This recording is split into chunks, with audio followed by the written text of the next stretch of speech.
الشيطان الرجيم. أعوذ بالله من الشيطان الرجيم. بسم الله الرحمن الرحيم.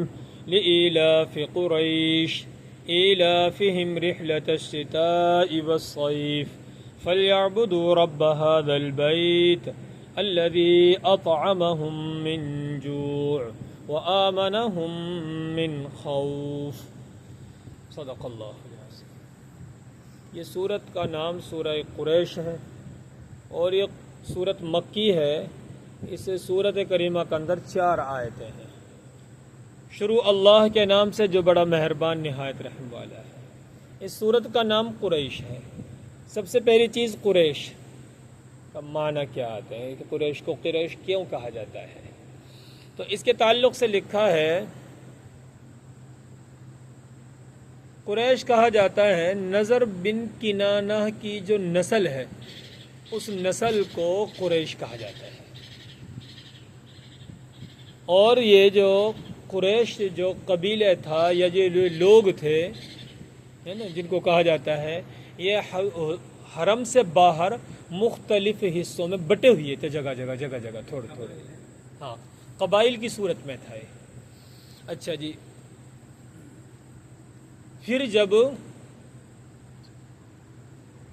کعب بن عدی ان کا دور جب آیا تو انہوں نے ان سب کو اکٹھا کر دیا اور ان کو حرم کی حدود میں آباد کر دیا. اور عربی کے اندر تقرش لفظ آتا ہے بکھرے ہوئے لوگوں کا ایک ساتھ اکٹھا ہو جانا, اس کو تقرش کہا جاتا ہے. اسی سے قریش بنا ہے. یعنی پہلے جو بٹے ہوئے تھے مختلف حصوں میں اب وہ جمع ہو گئے. جمع ہونے کی صورت میں ان کو قریش کہا جاتا ہے. باقی تعویلات بہت ساری ہیں اس میں, یہ راجح نقل کی گئی ہے, وہ ایک آپ کے سامنے رکھی گئی ہے. جی یہ تو ہوا قریش کے تعلق سے. اب اس صورت کریمہ کے اندر جو بیان ہے وہ انعامات کا بیان ہے. 3 انعام اس صورت میں ذکر کیے گئے ہیں. 3 انعام ذکر کیے گئے ہیں. اس انعامات کا جو حاصل ہوا یا جو پس منظر ہے وہ پہلی صورت ہے سورہ فیل. اور اب بیان اس صورت کریمہ کے اندر یہ ہے, اس کو سمجھیے کہ عرب کے اندر ایک بحر احمر دریا ہے. بحر احمر کی جو داہنی سائیڈ ہے یعنی اس پار وہاں پر حبشہ ملک آباد ہے. اس دور کے اندر بر اعظم ہے افریقہ. افریقہ کا یہ ملک ہوا کرتا تھا. عیسائی اس میں آباد تھے, بڑے مضبوط اور پاورفل. ہاں انہی کے زیر تسلط تھا وہ. اچھا جی.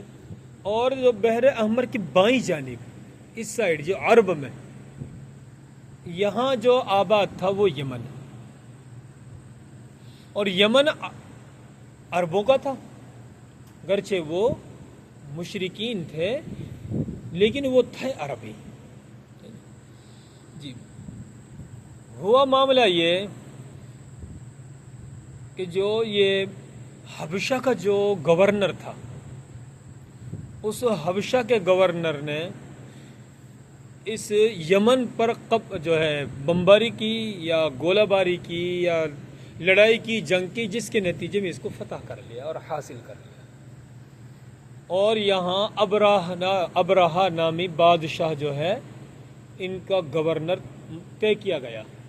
اور اس ابراہ نامی بادشاہ نے یہاں ایک, اور یہ بڑا کٹر تھا, بڑا جو ہے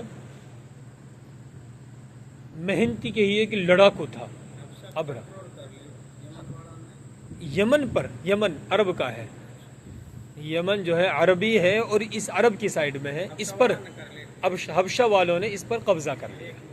ہاں گرچہ دریا کے ایک اس طرف تھا یہ اس طرف تھا. تو اب یہاں انہوں نے اس کی یعنی یمن کی ایک راجدھانی طے کی صنعاء. اس میں ایک جو ہے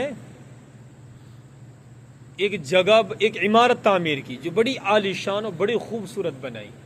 قلیس نام اس کا نقل کیا گیا ہے.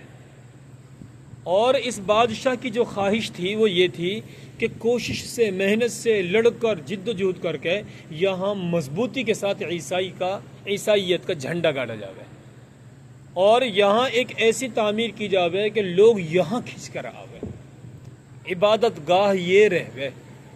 اور ان کو یہ پتہ چلا کہ عرب میں، سعودی میں ایک جگہ ہے خانہ کعبہ جس کو کہا جاتا ہے، لوگ اس کی تعظیم بہت کرتے ہیں، لوگ وہاں حج کرنے جاتے ہیں۔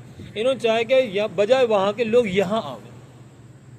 جب انہوں نے یہ چاہا تو انہوں نے جو ہے اس کی اشاعت کی۔ وہاں کچھ لوگ یہاں کے یعنی کعبہ کے باشندوں میں سے موجود تھے، یعنی بنو کنانہ کے لوگ وہاں موجود تھے جس وقت یہ اعلان کیا اس نے۔ تو انہیں یہ بہت ناگوار گزرا۔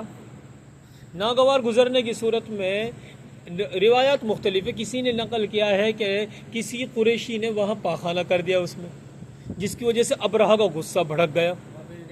ہاں، اور کسی نے یہ نقل کیا ہے کہ اس میں آگ لگا دی، اس کا غصہ بھڑک گیا۔ تو جو بھی ذریعہ ہو، اس کا غصہ عروج پر آ گیا ابرہہ کا۔ اب ابرہہ نامی اس بادشاہ نے پھر اب یہ گورنر نے اپنا بنی کنانہ کا ایک بندہ رہتا تھا وہاں اس کے پاس، اس بندے کو انہوں نے کعبہ کے لیے روانہ کیا، اس دعوت دینے کے لیے کہ ابرہہ کا یہ حکم ہے کہ کعبہ یہ نہیں بلکہ عبادت اس کی ہوگی۔ یہ بندہ گیا، جا کر اس نے جو ہے وہاں بات رکھی، رکھنے کی صورت میں اس کو قتل کر دیا گیا۔ اب اس ابرہہ کو اور زیادہ غصہ آیا، جس کے نتیجے میں خانہ کعبہ پر چڑھائی کے لیے اس نے فوج کشی کر لی۔ 60,000 کی تعداد لے کر وہ نکلا اور ایک مستقل دستہ ہاتھیوں کا جو ہے تیار کیا۔ تو اس لیے اس کا نام جو ہے، سورت کا نام فیل ہے، جو اس سے پہلی سورت ہے۔ اچھا جی، اس کے بعد جو یہاں سمجھنا ہے، ایک وقت آیا کہ اس کے بعد جو ہے وہ خانہ کعبہ کی طرف آیا، پھر مقابلہ ہوا، وہ اس سورہ فیل کے اندر بیان آئے گا۔ یہاں پر جو ہے اللہ نے اس کی حفاظت کی، حفاظت کے نتیجے میں اور وہ آفت یا مصیبت جو آنے والی تھی اللہ نے اس کو دفع کر دیا۔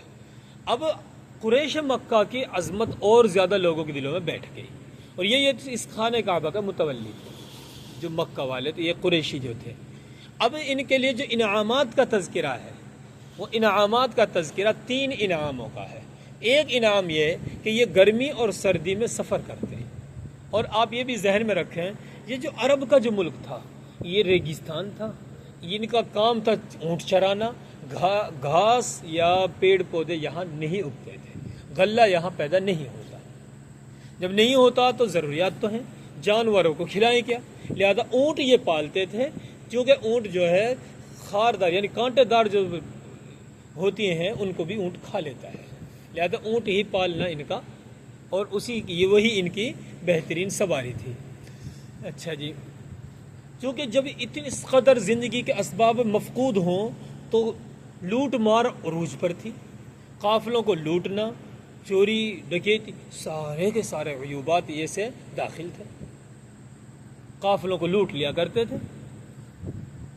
اچھا جی، اب ان کے لیے جو انعام ہے وہ یہ ہے کہ یہ گرمیوں میں اور سردیوں میں سفر کرتے، گرمیوں میں سفر کرتے تھے، یعنی گرمی اور سردی میں سفر کرتے یمن کا یا شام کا، جس موسم میں جہاں سردی رہتی وہاں کا سفر کرتے، اور گرمی کے حساب سے گرمیوں کا۔ جی، اس کے بعد ان کے لیے یہ تھا امن، جس کا جہاں تذکرہ ہے، جس کا یہاں بیان ہے وہ یہ ہے کہ اللہ تعالیٰ نے جس کو ذکر کیا ہے کہ گرمی اور سردی میں سفر کرتے لوگ ان قریشیوں سے کچھ نہیں کہتے، ان سے کچھ نہیں کہتا۔ کیوں؟ کیونکہ وہ کہتے ہیں کہ یہ وہ خانہ کعبہ کے متولی ہیں، اور ابرہہ سے ان کی حفاظت ہوئی ہے، یعنی تائید الہی ان کے ساتھ شامل ہے، لہذا ان سے کسی نے کچھ کہا تو اچھا نہیں ہوگا۔ ابرہہ کا حال سب کے ذہن میں آ جاتا ہاں کہ بھائی یہ تو دعا کرنے کے لیے پہاڑ پر چلے گئے، ہاتھ اٹھا دیے، اللہ نے حفاظت کی، بھائی اتنا بڑا بادشاہ اتنی بڑی فوج لے کر آیا اور اس کو منہ کی کھانی پڑی اور وہ ختم ہو گئے، تو کوئی ان سے کچھ نہیں کہتا۔ کتنا بڑا انعام اللہ نے دیا.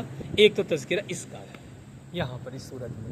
دوسرا جو یہاں پر انعام کا تذکرہ ہے وہ یہ ہے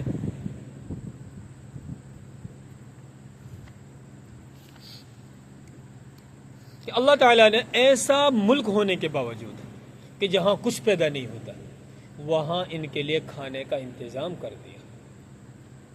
وہاں ان کے لیے کھانے کا انتظام کر دیا.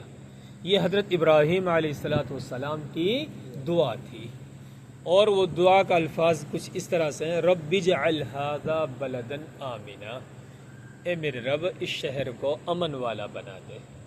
اور دوسری دعا کی وارزق اہلہ من الثمرات، اور میری ذریت کو یہاں کے باشندوں کو پھلوں سے روزی عطا فرما. اس کا نتیجہ ہے کہ ان کے لیے یہاں روزی پہنچتی ہے.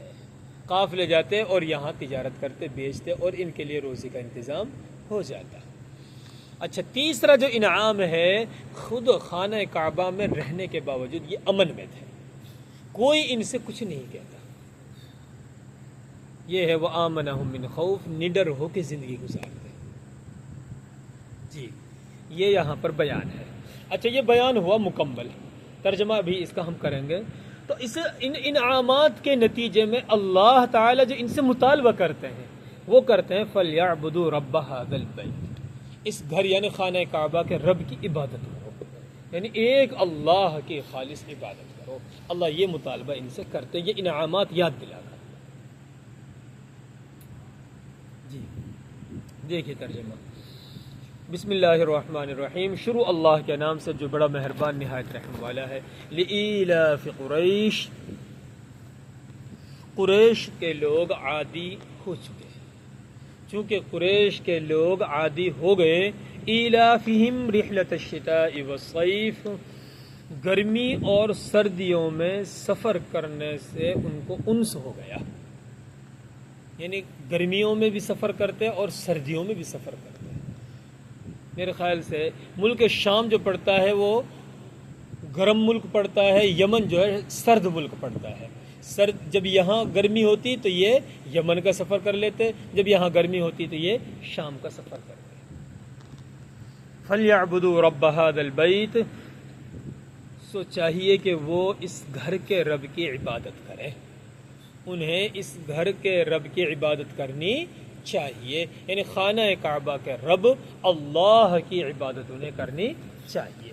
الذی اطعمہم من جوع، جس نے انہیں بھوک میں کھانا کھلایا.